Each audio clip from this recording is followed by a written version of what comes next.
আজ থেকে ১২৭ বছর আগে আমাদের দেশে ফৌজদারি কার্যবিধি আইন, যেটাকে আমরা সিআরপিসি বলি, এটি জারি হয় এবং সেই ধারাবাহিকতা এখনও অব্যাহত। আমাদের সুপ্রিম কোর্ট, হাইকোর্ট, জজ কোর্ট, ম্যাজিস্ট্রেট কোর্ট এবং পুলিশের ইনভেস্টিগেশন, মামলা তদন্তে সবই এই আইনের আওতায় হচ্ছে এবং হয়ে আসছে।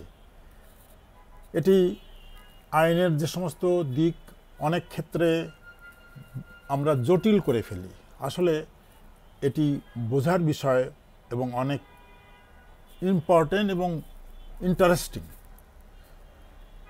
যেমন আইনে অপরাধী হিসাবে যাদেরকে সোপর্দ করা হয়, আদালতের সামনে নেওয়া হয়, তারা কিন্তু নিজের ডিফেন্স নিজে নিতে পারে, কিন্তু এখানে নানান রকমের জটিলতার কারণে হয়তো শিক্ষাগতর কারণে হয়তো সে জানা নাই বলে এগুলো সম্ভব হয় না। কিন্তু আইনের দৃষ্টিতে ignorance of law is not এক্সকিউজেবল।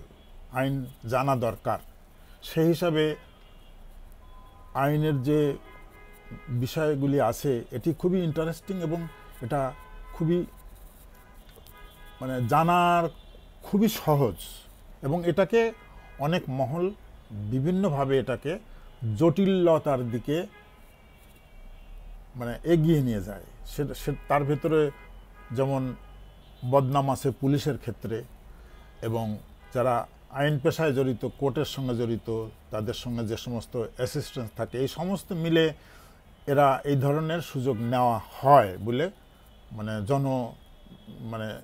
শ্রুত আছে এবং বাস্তবতাও অনেক ক্ষেত্রে পাওয়া যায়।